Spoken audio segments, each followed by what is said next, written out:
Decimals, addition and subtraction. Rules to add and subtract. First, we're going to place the numbers where one is under the other, and then we're going to make sure to line up the decimals. And then next, we're going to add zeros if needed to make both numbers have the same number of place values after the decimal. And lastly, we will add or subtract starting on the right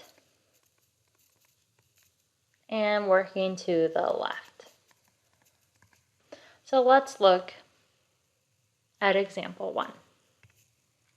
Example 1. Monica needs to buy windshield wiper blades for $29.68 and windshield washer fluid for $3.38. What is the total? And we're going to ignore the tax as in a state-free tax. So we need to add these two numbers together. This $29.68 and this $3.38. So what we're going to do is we're going to line up our numbers. We'll put the larger one on the top.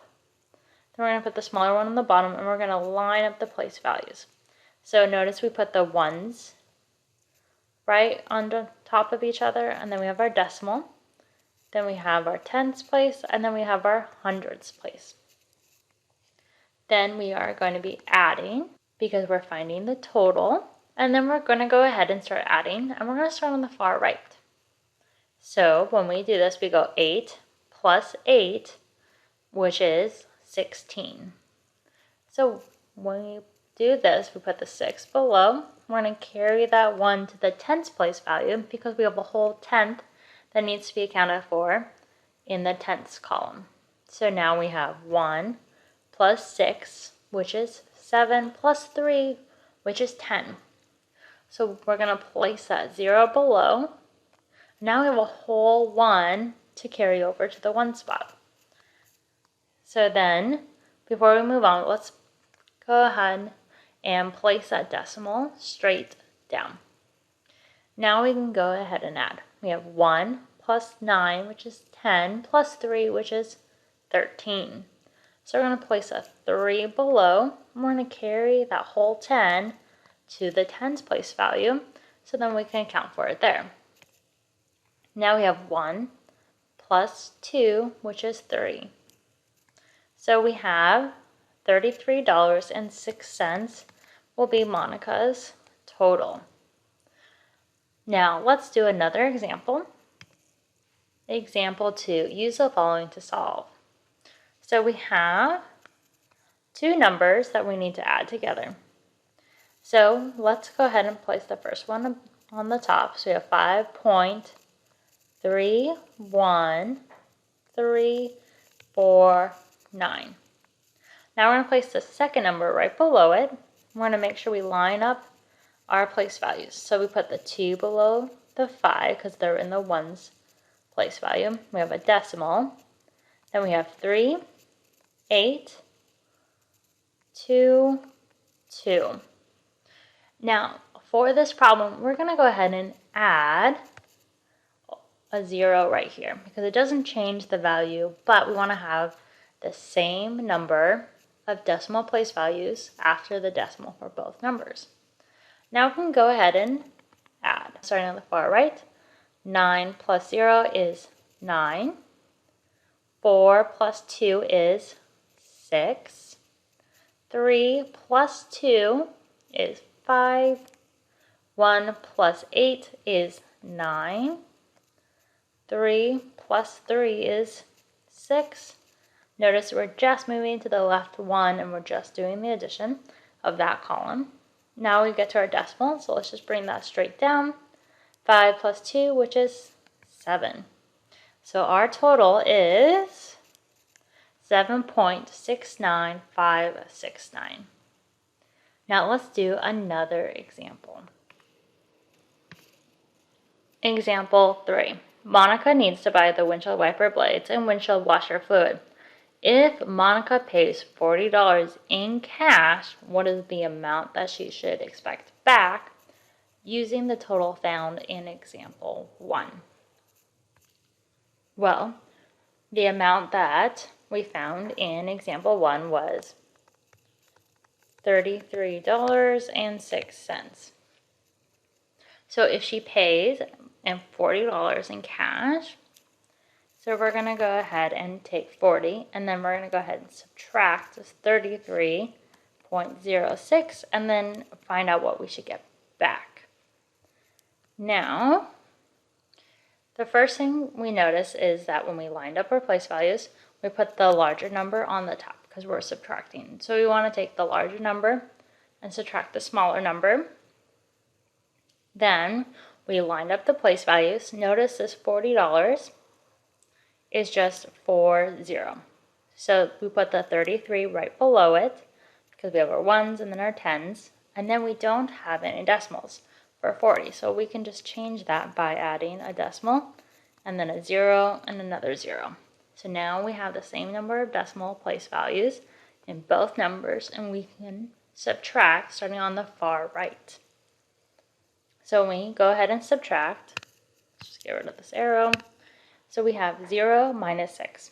Well, we can't do 0 minus 6 because it's 0. So we have to go to the left, directly to the left. We notice that's a 0, so we can't borrow any from here. So we have to keep going to the left, which we notice there's another 0. So we have to go all the way to the 4. And so we take a whole 10, and then we're going to make this now a 3 because we're borrowing a whole 10. So now we make 10 ones, which is the same thing as 110, or we're going to 10 ones.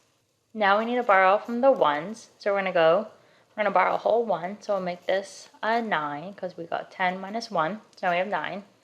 Now we carry over the whole 10 because now we have 10 tens, which make up a whole dollar. Now we need to borrow from here, so make this a 9 because we borrow a whole 1. And now we have 10 in the hundredths place value because we borrowed a whole tenth. So now we can go 10 minus 6, which is equal to 4. Then we move on to the left. We have 9 minus 0. So we can just write 9. Then we get to our decimal, so we'll just bring that straight down. Now we have 9 minus 3. So 9 minus 3 is 6. And then we have 3 minus 3. So that's 0. So the amount that Monica should expect back is $6.94 in change. Now before we move on, let's just make sure our answer makes sense. Let's go back to what we learned with our math trick of doing some rounding, and then we'll see if we should expect an answer that's around $6.94. Well, we know the starting number was 40 and then 33.06. Well, if we made this from 40 and then the next number into 33, so let's go check your answer. So we can go $40 minus 33 because we want to round to the nearest whole number, which happens to be 33. Well, 0 minus 3 can't be done, so we borrow. 10 now is minus 3, which is 7. 3 minus 3 is 0. So it should be around 7, which we notice $6.94 is very close to 7. Example 4. Use the following to solve. We have 2.3894 minus 1.4685. So we're going to go ahead and line up our numbers. So we put the first number on the top. Then we're going to put the other number on the bottom. So we have 1 in the ones place value. Then you have a decimal. We have 4, 6, 8, 5. Now we subtract. Now we start on the far right. We have a 4 minus 5. Well, 4 is smaller than 5, so we can't do that. So we need to borrow from our thousandths place value. So we make 9 into 8 because we borrow a whole 1. And then we put that. So now we have 14 because we added a whole 10.